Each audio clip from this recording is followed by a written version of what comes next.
What's up YouTube? You guys wanted an update on our monitoring software, so today we're going to take a closer look at it and show you what this thing is capable of. For that, I'm joined by Julia. Hi! She's our awesome cosplayer and she helped us with this project and inspired us to do it. So, let's get started.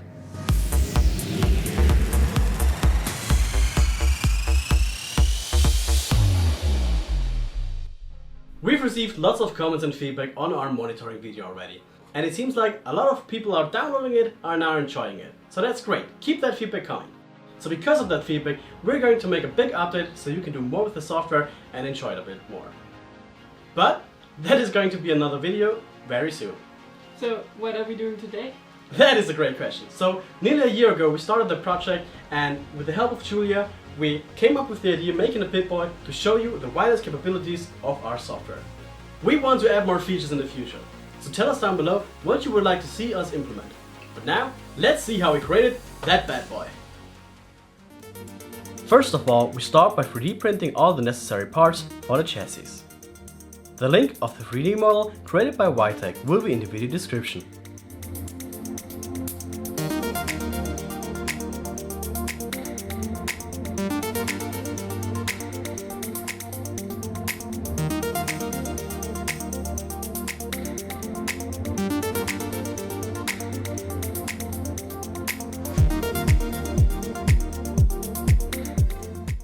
Next, we grind on the surfaces and smoothen the gaps with resin.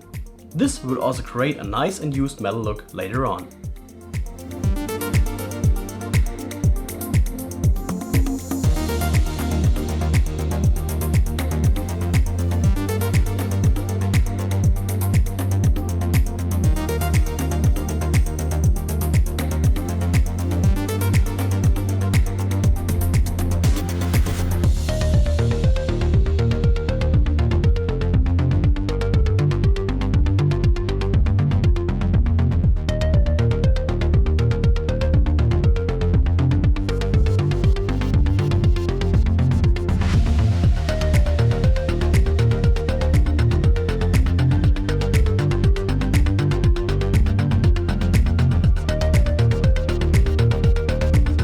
Now we glue all the individual parts together and tighten some with screws.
You should be able to interact with some of the parts, so screws alone should do the job.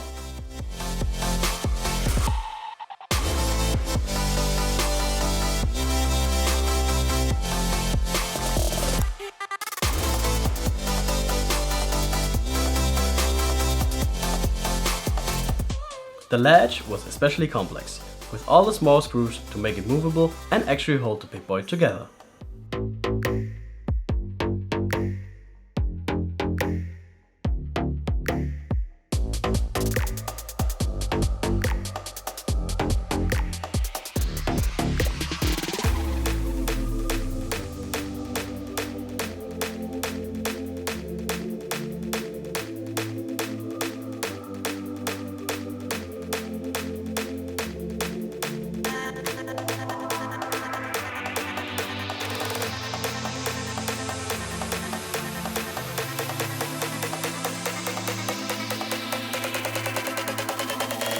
time for some details.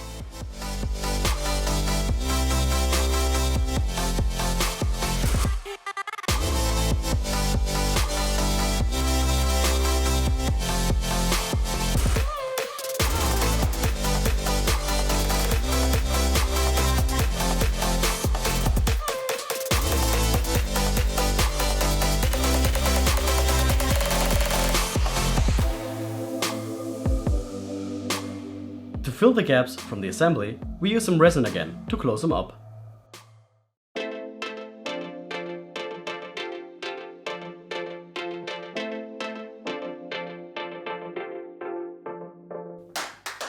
And it's time to smooth the surface again and repaint the areas we just treated.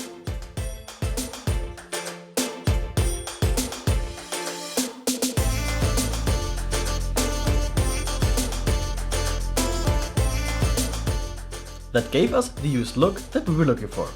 To emphasize it even more, we put on some dark colors and finish up the chassis.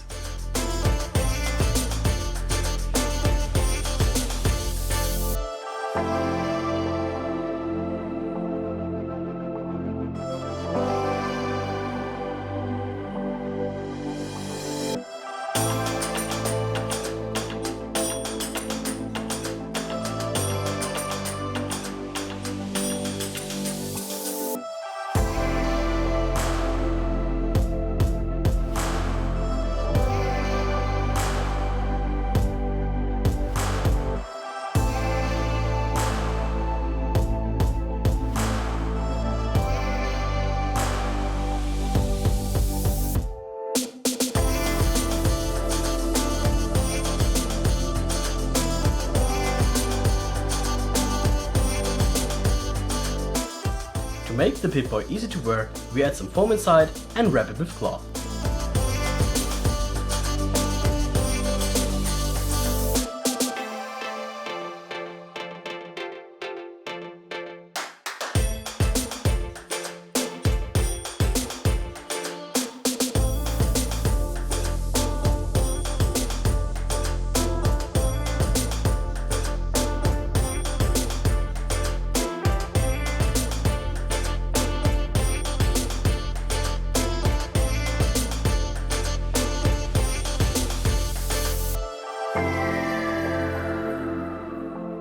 Alright, so now that we've finished this bad boy, we'll have to get the electronics done next. Everything inside will be powered by a Raspberry Pi again with a 3800 mAh battery. In order to fit everything into this tight chassis, we'll be joined by our newest team member Daniel, who will help us resolder all the boards so we get the ports outside in order to charge it and get some LED indicators on it. So let's get started. First, we remove the USB ports from the battery controller PCB.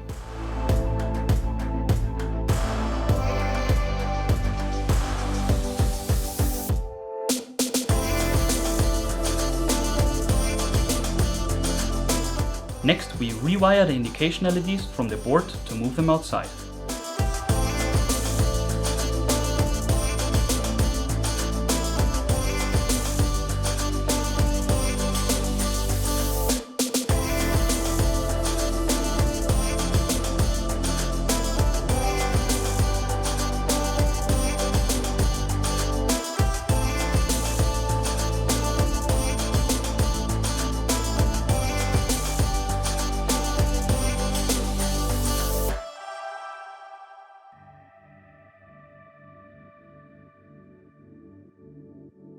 Now we solder a cable directly to one of the USB ports to power the Raspberry and save up some space.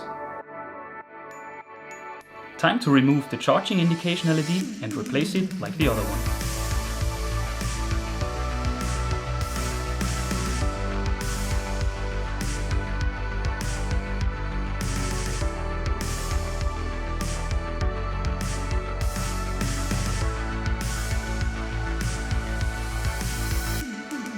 Now let's rewire the power button to move it outside as well.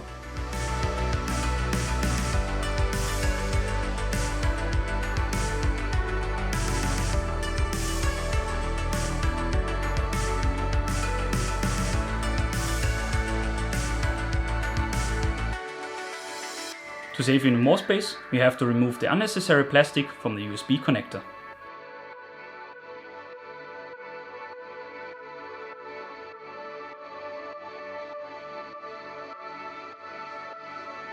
Time for assembly.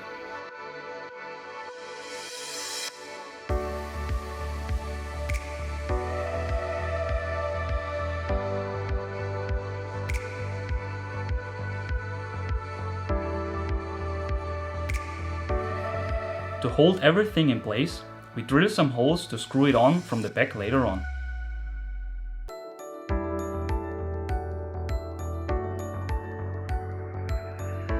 Oh, we nearly forgot the power button.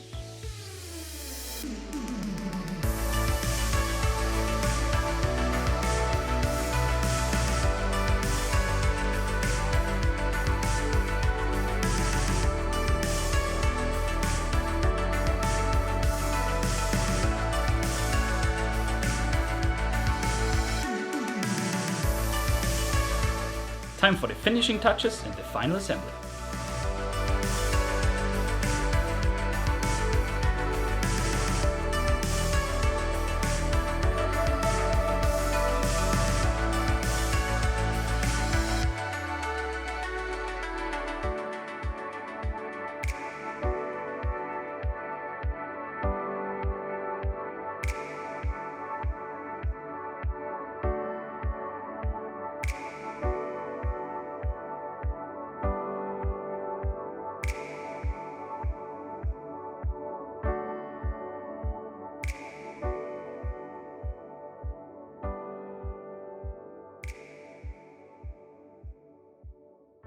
Yeah, it works! Woo! And now you can see the new Pipboy hardware monitoring screen. Doesn't it look beautiful? We've now also introduced a new control tab at the top. Most of the controls there are just placeholders, but at the bottom we have now auto controls. You can press play or turn the volume up.